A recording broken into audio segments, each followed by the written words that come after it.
There it is. Had to get to the right frame. Hey, welcome everybody to the Owl's Nest Barbecue Show.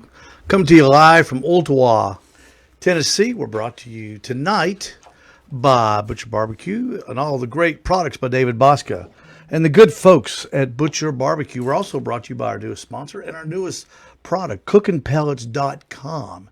We'll be talking all about cooking pellets in just a few minutes. Of course, we're also brought to you by Michelin Tires.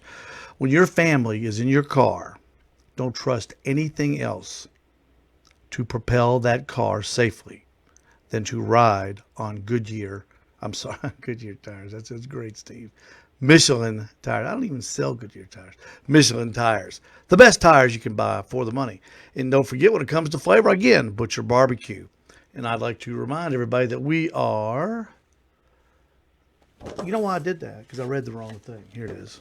We were we were on location last Thursday night. We were at the Specs Butcher Shop. If everybody tuned in and was watching, and I haven't been in my studio in like 2 weeks, and everything is disheveled.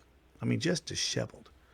So, but now I've got back together. Don't forget, you can follow us on Instagram, YouTube. Just look for Owl's Nest Barbecue. Jeff Maxwell back at his house. He's monitoring the chat, so everybody jump in and say hey to Jeff. And as always, we are the broadcast partners of Backyard Smokers Barbecue on Facebook. So go to Facebook and you can see us on Backyard Smokers Barbecue as well. We appreciate Wes Phillips and all the good folks over at Backyard Barbecue. Hey, Hall of Fame was announced live yesterday on the Barbecue Central show with Greg Rempe. The newest inductees were Joe Don Davidson, Oklahoma Joe. You've heard of Oklahoma Joe. He was on the second season of Barbecue Pitmasters. He mostly went unnoticed.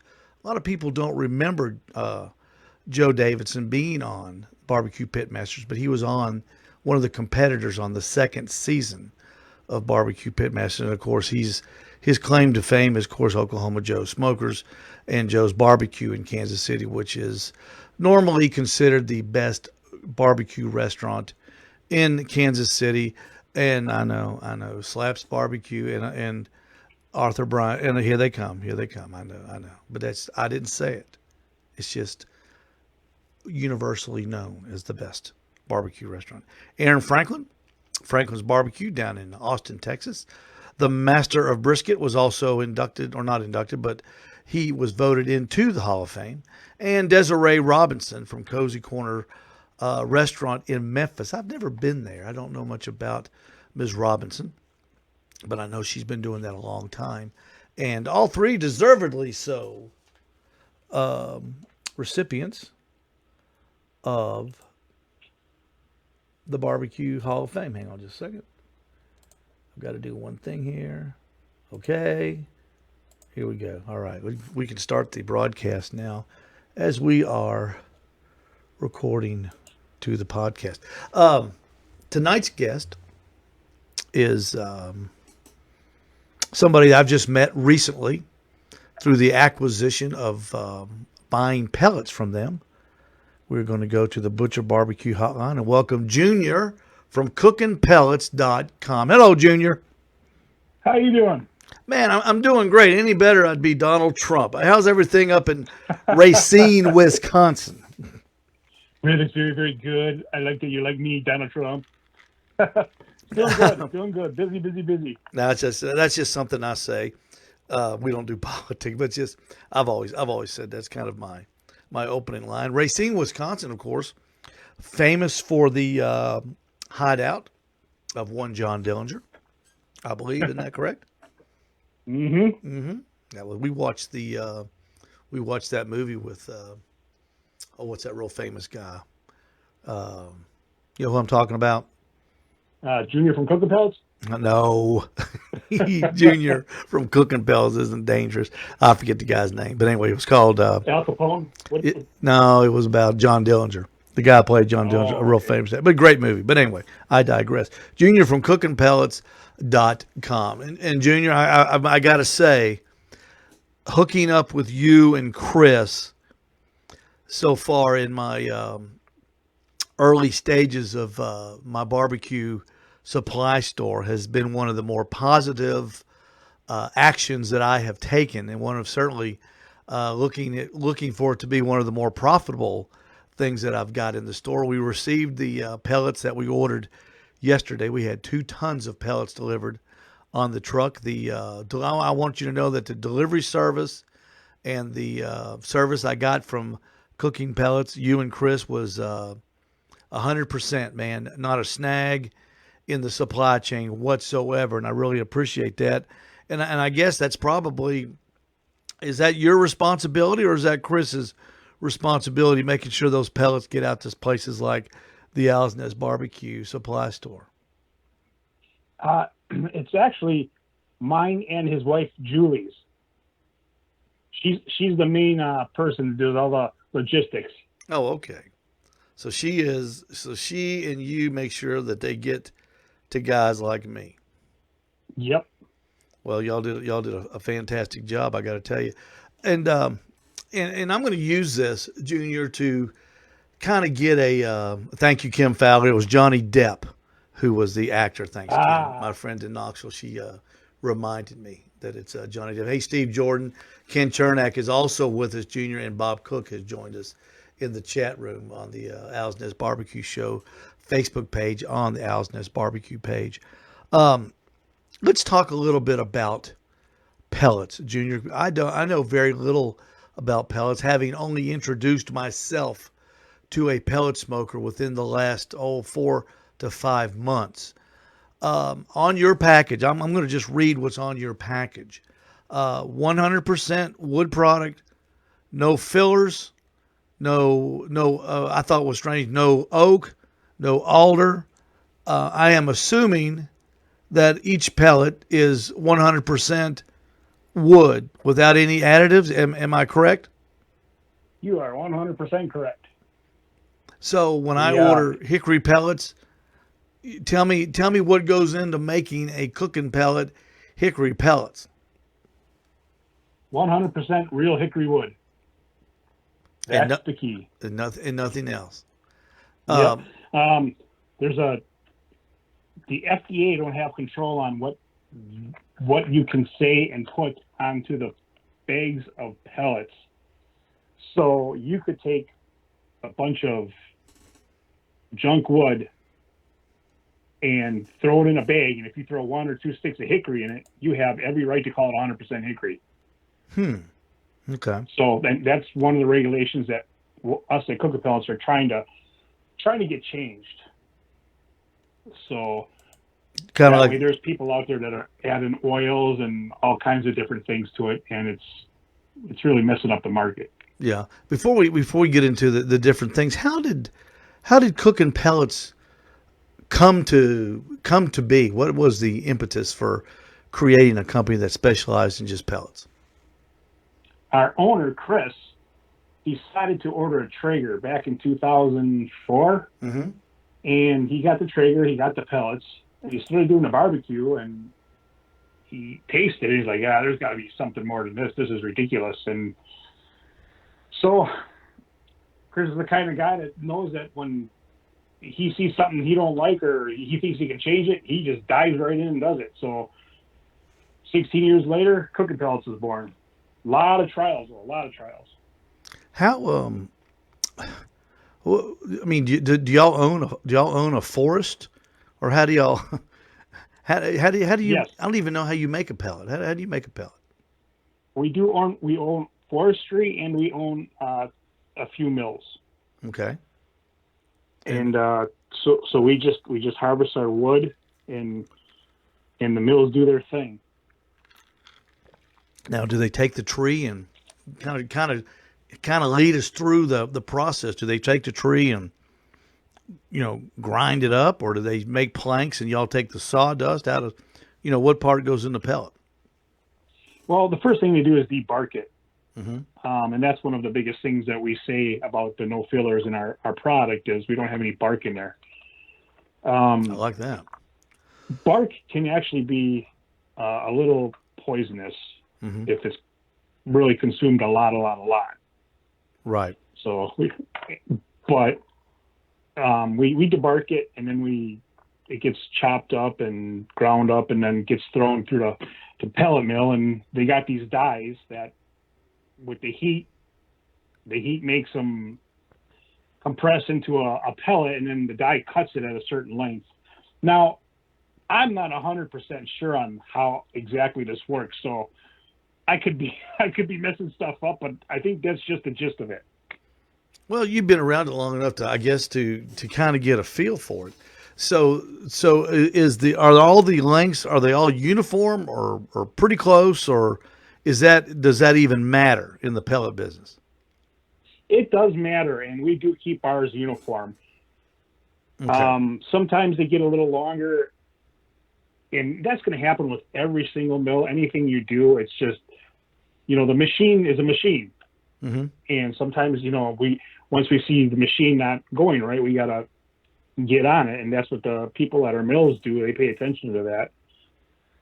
Okay. So yeah, but we keep them uniform. Everybody should keep them uniform. I don't think they should be any longer than 3/4 of an inch, Mm-hmm. but I'm not 100% on that. Well, Chris, where do the pellets, after they're made, do they ship them in bulk to cookinpellets.com in Racine, Wisconsin, or is the packaging right there where the pellets are made?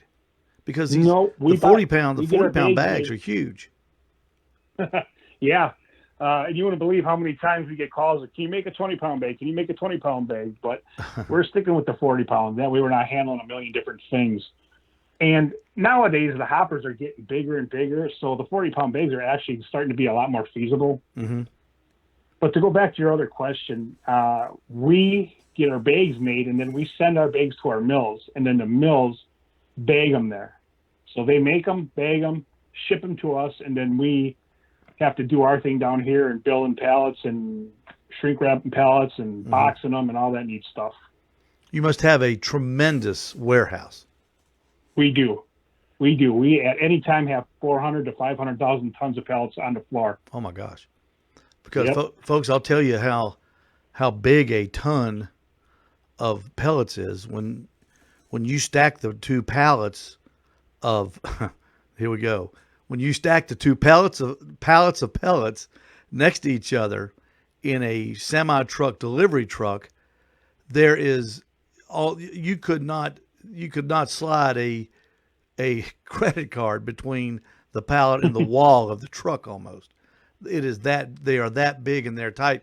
When the guy dropped those pellets off to me, Junior, I thought we were going to run out there and just unload them, like into the back of our trucks and take them in. I went, oh my gosh, they're about probably 5 foot 5 inches tall, that pallet. Yep.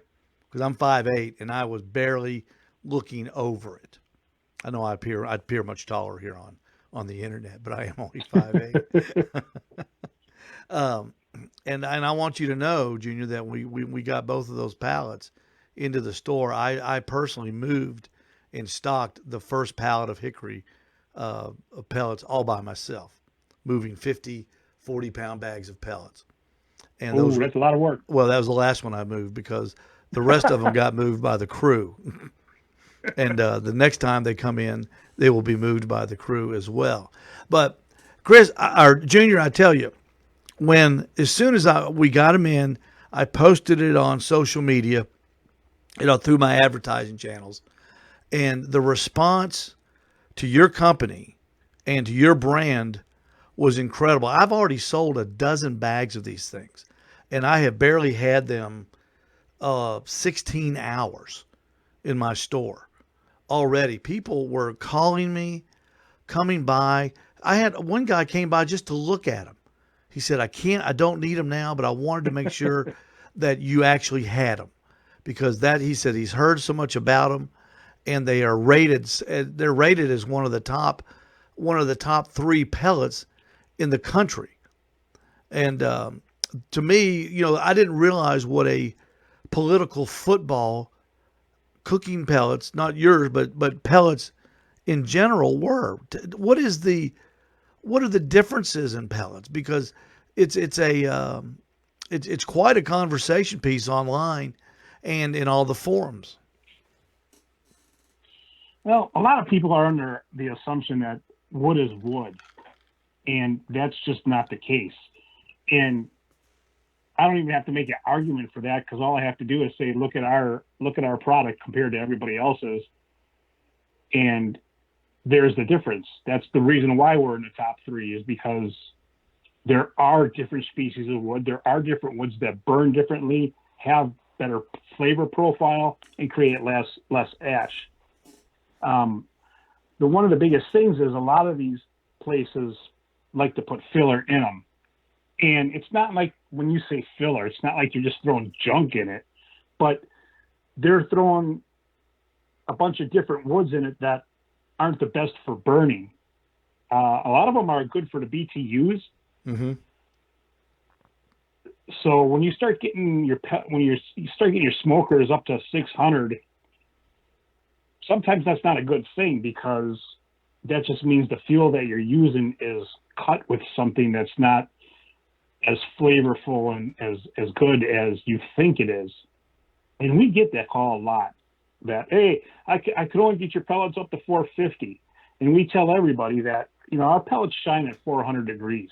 That's because they're true wood, and they're made specifically for smoking, mm-hmm. not for heating. And if you think about it, when you buy a smoker, you're cooking at you're smoking at 180 to 250. Right. That's it. Mm-hmm. So when you want to use your smoker as a grill and do some hot dogs, hamburgers, chicken breasts, or something like that, sure, you want to do 350, 375, and we got no problem getting there. But after 400, the biggest thing is everybody wants to do a reverse sear, and I just, that's how our pellets are. Yeah, that you brought up a great point when especially when one company introduced their new smoker. The first thing that they I don't say brag, but one of the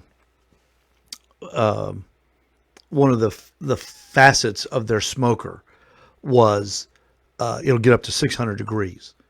And online, when everybody was buying these things, the first thing everybody did was, let's see how hot we can get it, how fast we can get it, and how mm-hmm. hot, how quickly. You know what I'm saying? Mm-hmm. It wasn't about, let's see if this thing will cook food and make it taste good. It was, how hot can I get this thing?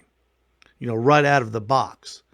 And people were posting, I got to 600 degrees in 18 minutes. I got to 600 degrees in 22 minutes. I couldn't get it up to 600 degrees, blah, blah, blah, blah, blah. It was all about the heat. And it really didn't confuse me, but I said, this isn't what these things are made for. I don't think. They're smokers. I know they call them grills, but most people use them for smokers. And, it is a nice thing where you can reverse sear something. But Junior, you can reverse sear at 400 degrees. You don't have to be at 600 degrees. Yeah, you can. A lot of them, they really like to get to 600 for that nice crust. But if you get a nice cast iron pan hot enough, you can do it. Mm-hmm. And if you put grill grates on a grill, on a smoker, and you're using that thing to reverse sear, you'll get even a higher temperature with the grill grates on there. And most people use grill grates. So, yep. The fact that the pellets will only go to 400 degrees, I don't think that's a negative. I think it's just it is what it is, because I'm assuming that Chris wasn't happy with the smoke taste that he was getting from the pellets that he was having to buy at the time. Isn't that right? That's 100% true. And so he went to his pellets. Now, yep. Now a couple months ago, yeah, a company was advertising 100% hardwood pellets, but they were adding, I guess, what were they adding to it? Some sort of an oil to it. Is that the way they do it? Some sort of a flavoring oil? Yeah. Now yeah, what? They were essential oils. Okay, now I'm not going to name them because I'm not interested in bashing anybody. But what does that do to the flavor of your food in comparison to say, if somebody has a black cherry infused pellet, and you're using your pellets, cookingpellets.com, black cherry, real wood, no filler pellets. How do they compare? They don't. The best way to think about this is the oil is a chemical, and there's also pellets out there that claim they are got In stock whiskey and brandy in them. Mm-hmm. Now, if we all think about it, when the temperature gets hot, what happens to that alcohol or what happens to that chemical? It burns right off. It evaporates. So you're still left with your wood. At the end of the cook, no matter what you smell in your bag, you're left with the result of what wood was in that bag. So for a simple answer to your question is the oils just burn off. They smell great when you open the bag and it's like, woohoo, smell this. This is awesome. But once you start cooking them, you're not going to smell the smell and you're not going to taste the taste. Because it's just... Go ahead. We actually, we were going back and forth overseas with a certain company, and we were trying like heck to make a seasoned pellet, say like oregano or some kind of blend, some kind of Italian blend, you could say. Mm-hmm. That's interesting. And when you opened that bag, it was phenomenal. I mean, it smelled like heaven. Mm-hmm. But when we burned it and we tried it on the meat, there's no flavor. It was just our wood. Yeah. So that's when we came to the realization that it's very hard to put stuff into a pellet and think that you're going to get a flavor out of it. And I mean, this is kind of I'm definitely not going to name names or anything, but everybody's, going to kind of know that there's only a certain amount of woods out there. And when you have 30 different flavors of pellets, where do you start to question? Where do you stop to question, I guess? Yeah, I see what you're saying. How could you afford to have 30 flavors of pellets and actually be farming 30 different woods? The cost would be incredible. And that's why we have our minimal flavors that we do, is because we're in the upper Midwest.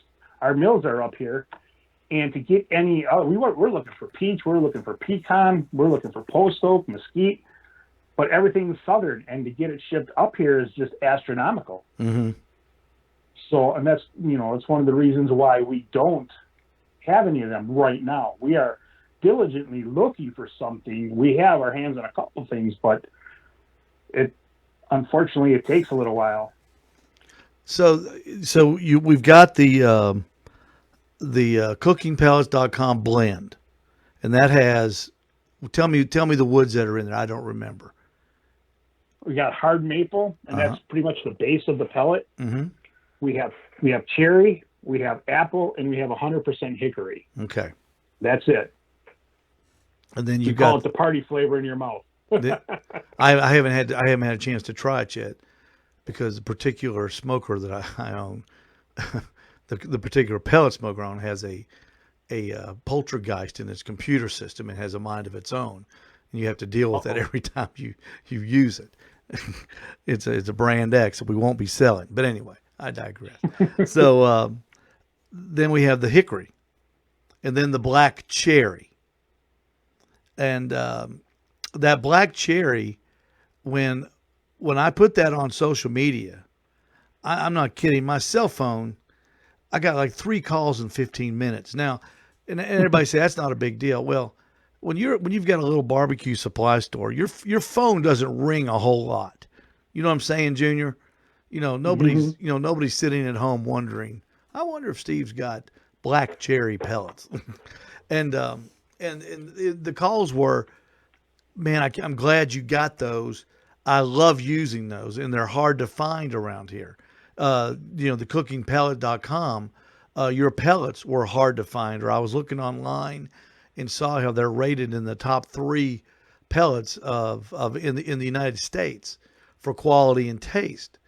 And that really enthused me when I started getting the calls, and then it really enthused me when the money started changing hands.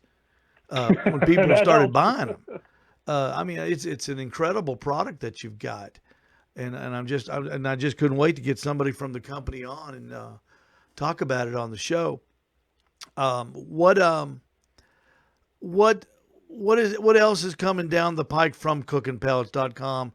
And Junior, I'm going to admit, I was wondering about the 20-pound bag when I was 25 bags into relocating them around my store. I've got to admit, but we're retailing ours for 34.95 a bag, and that is the same, if not lower, than most of the bags that I saw in my area, price wise.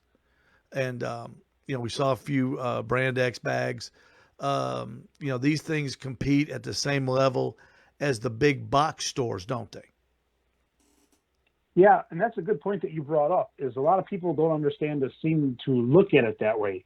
They see the bottom line price tag, but they're not taking into effect that this is double of what you're buying. So if you're going to a 20-pound bag and you're paying $18.99 for a 20-pound bag, so let's just round that to 19. You buy two 20-pound bags, you're at 38. Mm-hmm. You're selling them for 33 to 34. That's Right. a $4 to $5 savings right there. And a lot of times people just need to be educated on the math that way. And it's just sometimes people don't want to hear it. Let me ask you something. I'm sure you guys know. What is a good, say if I bought hey, Ralph Patey, glad you joined us. Chris Finkbone also joined us from down in North Georgia. Chris, glad you joined us. I hate the Honeybee Festival got canceled. Next year, I really hope to be able to get down there and participate. That's just a little side note I'm doing, Junior. Don't worry about it.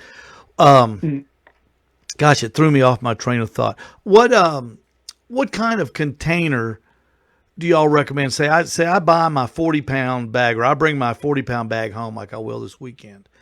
What do y'all recommend storing these things in? Because what I envision is putting them in some sort of a container and using a scoop to load my smoker with. See what I'm saying? Mm-hmm. Because it's at 35, Steve Ray at 35 could just pick that 40-pound bag up with one hand, with a beer in the other hand, and load the smoker.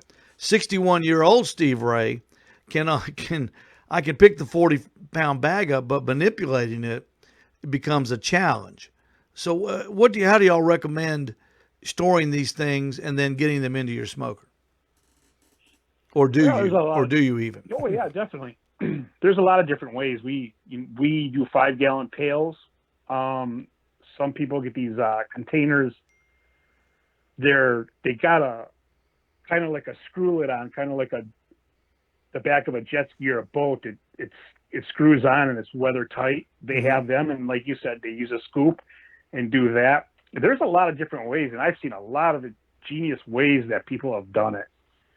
So the biggest thing is just make sure it's protected from the moisture. I keep both my 5-gallon pails underneath my smoker, and it's been for years and years and years. I've never ever had a problem. Never. So the one thing to remember is if you have the bags, keep the bags off the concrete, because the concrete pulls up moisture and it can ruin the pellets. Oh, okay. That's good advice. Keep them off the concrete floor. Yeah, if they're in a bag. Yeah. If they're in some kind of plastic container, they're fine. Okay. The first time I used my pellets, like I say, Junior, I looked down for years. I looked down my nose at pellet smokers. I thought, aren't they cute? Because I had stick burners, charcoal, gravity feeds, and stuff like that. And it wasn't until I got mine that I thought, now this is truly a great product. These pellet smokers. I mean, this is what, if I didn't have a competition team, or even, and I mean, you could compete with them, and a lot of people do. But if I was just a backyard guy, this thing would replace my gas grill, my egg, if I had a green egg, a Kamado, any type of cooker like that. I would do away with all the other vessels, and I would have a pellet smoker. These things are so versatile in the what they will do as far as smoking and then using it as a grill. Just the versatility of, and I'm not just talking about like I'm going to be selling Green Mountain grills, but I'm talking about the whole industry in general. These things they're incredible, and I really do believe that it's the future of backyard barbecue. Are you with me on that? 100%. We haven't. I think in the next 5 years we're going to see a real explosion. Yeah, yeah, It I'm with started. you. I think it's. Yeah, I think it started out a little earlier than we were expecting, and I think it had a lot to do with the certain problem that the U.S. and world is under right now since March, and that just it buried us. We got busy as busy can be. So y'all So saw a lot of people just starting to stay home and cook then, huh?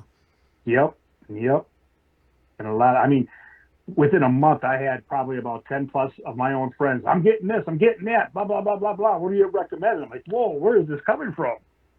Wow.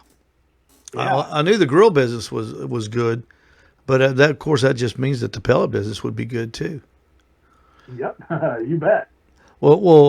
Junior, I'm really excited about getting hooked up with cookinpellets.com, and the customer service from you guys was second to none. You made it easy from ordering to delivering, and I'm looking forward to doing more business with y'all, and looking forward to more products.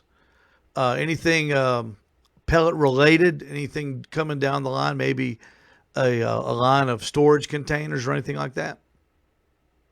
we've kicked that around a bunch of times. Uh, no, we are working on a new pellet, and we're getting very close. So we're hoping to roll that out in the next couple months, and it's going to be a very, very awesome pellet. Hey, So before I let you go, let me ask you about the finish on a pellet. Y'all advertise and promote that all of your pellets have a shiny finish. What sets that apart from a pellet that doesn't have a shiny finish? it keeps it together a little more, and that's why we can boast that we don't have a lot of dust and carnage in our bags. Okay. Now, from what I think I've been told, and this is by means, don't quote me by this, and this might not be exactly how it is, but it depends on the heat. The heat is what gives it that shiny coating. A lot of people are under the assumption it's wax. It is not wax. Okay. So it has something to do with the heat and the pelletizer and how it heats it and chops it at the same time. Okay, so whatever it is a good thing for it, and only the quality pellets have it. Fair to say? Yes. Well, I I want to say yes, but I can't say that yes for sure. I mean, I definitely want to agree with you on that, but I would be agreeing to you without the 100% knowledge of that being true. Exactly the same, but not alike, right? 10-4, often imitated, but never ever duplicated. Yeah, that's what my buddy Sam Jones said. Exactly the same, but not alike. We had a couple questions coming from the chat room. Tell me, do people use pellets in other applications cooking, like say in like a pit barrel cooker? Do they use the pellets instead of wood chunks? What other types of applications have y'all seen people using pellets? Because I tried something the other day, and I'll tell you about it in just a little bit. But tell me what you've seen. The electric smokers, I just got a question about that the other day, and I've never tried it. I don't know the real answer to that question. I know that if you put a handful in there and try it, it should work out. But I know a lot of them electric smokers, people like to wet down their wood chips to get them more smoke. Mm-hmm. You cannot do that with the pellets. No, you can't. You cannot get them wet because they'll just puff up into nothing. So, and that's a good point for anybody that's got them in their hoppers. Just whatever you do, don't get them wet because that'll puff up in your hopper and in your auger, and it'll make a real bad mess. Yeah, I mean they swell up. We spilled some the first time we used mine. I spilled some, and it rained that afternoon. And Ooh. I went out there. I mean, they're on the floor on the ground. I mean, you know how you when I fill them up, I spill 2 dozen every time, and and I went out there and I said, "What in the world are those?" I thought they were some sort of a amoeba animal, and I looked at them and I said, "Oh my God, those are pellets. They're huge. I mean, like 12 times the size. I mean, Yeah, they should be that's pretty how bad big. they swell up." Um, Big and bushy. there's a competition cook who is very well known, and I won't say who it is, but because I can't remember where I saw this. I didn't know if it was on a private conversation or if it was in a public conversation that he did. But he cooks on a gateway drum, and one of the finishing touches and this guy wins a lot using these drums. And one of the finishing touches he does to his meat is right before when he puts it back on to set the sauce. Guess what he puts in the Guess what he puts in the barrel? Pellets. Ah, So he gets some sort of an intense smoke or an intense taste on his meat that sticks to the sauce. And and I think the other day I was cooking a brisket, and a friend and I here, my buddy Frank Blair, and I cooked a brisket for 24 hours on Memorial Day weekend, Junior. oh And when I wow. How and big when I was that thing? Dinosaur? so what? How big was that thing? A dinosaur? 18 and a half pounds. It's big. Ooh. Oh, it was good. It was delicious too. I made taco burritos out of them last night. Everybody loved them. But anyway, Ooh, that sounds um, good. when I cooked it on my Southern Q charcoal gravity feeder because I know how that works, and I wanted to sleep, and the particular pellet smoker I own now will not allow that, and um, but I know this smoker that I could do it because it's fail safe, and when I started it up just to experiment, I took a cup of pellets and I put them in the bottom where the wood chunks go. You know what I'm saying? Okay. I don't know if you've ever seen how one works, but you put wood chunks in the bottom of a gravity feed charcoal feeder, and that's where it gets its smoke from. And so instead of using chunks, I poured a cup of pellets in there and watched them. And I don't think they generated as much smoke, but they burned up really quick. So my friend Jeff had asked me that on a side note, and I meant to tell you, Jeff, that they did burn and they did put off a smoke flavor, but they burn up really quick. And I guess that's why my other acquaintance uses them on his drums because they do burn up quick when exposed to a live fire. In a situation where you've got charcoal. If you see what I'm saying, Yeah. Junior. Yep. Yeah, it's you won't get a lot of gas mileage out of a cup of pellets. You'd be filling the thing up a whole lot. But Yeah. You put them on constant heat, they go real fast. yeah. Well, Junior, I tell you, you've been a wealth of information and a wealth of product knowledge for me that'll make me hopefully a better pellet salesman. I'm the worst salesman in the world, so I'm going to find something that I know about that I can sell now, and I think it's going to be pellets. I want to become a pellet expert, and here in Chattanooga, Tennessee, we want to be the go-to place for pellets. I hope I can count on you and Chris to kind of guide me along the way. Is that going to be possible? 100%. 100%. Well, good deal. Well, Junior, you sleep tight and stay safe in Racine, Wisconsin, and we will do the same here in Ooltewah, Tennessee, and our paths will cross probably next week. But the rate of these things are going, I'll have to be making another order with a big weekend coming up. Sounds good. I appreciate you having me on. You bet, Junior. Thank you so much. Get that Skype working so next time we can see you in action. Okay. 10-4. Thanks, Junior. Appreciate that very much.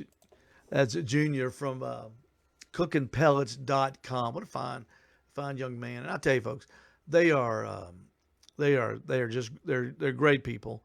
And I really do think they've got a good product as far as their pellets. I did a lot of research on it, and they are in the top three. You can buy them. You can buy them on Amazon, but they're more expensive than what we sell them for.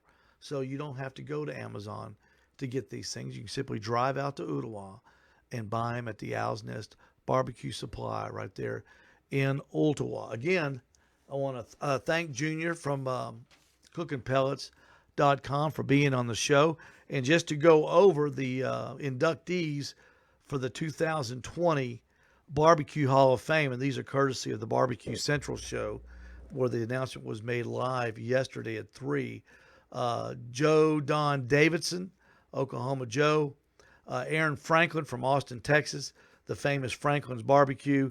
And Desiree Robinson, Cozy Corner Restaurant in Memphis. 3 restaurateurs. Of course, Joe Don Davidson was a tremendous competitor in his day and went into the restaurant business. The nominees were in addition to those 3, the nominees were Bill Arnold, who created Blues Hog Sauce, that we also now carry at the Owl's Nest Barbecue Supply.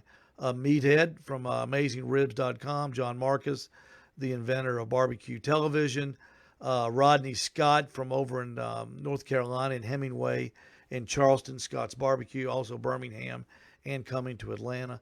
Darren Worth from Iowa, Smoky D's, one of the greatest competition cooks ever and a tremendous restaurant owner. And Leanne Whippen, a longtime veteran of competition barbecue and restaurateur. You saw Leanne on several episodes of Barbecue Pitmasters, and before that, Barbecue All-Stars, and she has been a guest on this show twice. And so congratulations to all of the nominations, and congratulations to Joe Don Davidson, Aaron Franklin, and Desiree Robinson for being inducted into the Barbecue Hall of Fame. Folks, we're going to fly. We'll be back with you Saturday at 11 live from the Owl's Nest Barbecue Supply, where we'll be going over some of the products. We'll probably be talking more about pellets. So please join us then. And we, of course, will be back here next Thursday night, right here from the Owl's Nest Barbecue Studios, high above White Oak Mountain. Until Saturday, everybody, good night and good luck. At the Owl's Nest Barbecue Supply, Cookin Pellets from CookinPellets.com. One of the highest rated pellets for your pellet smoker and pellet cooker that you can buy. Available right here at the Owl's Nest Barbecue Supply in Ottawa. Hickory, the blend, and black cherry available now.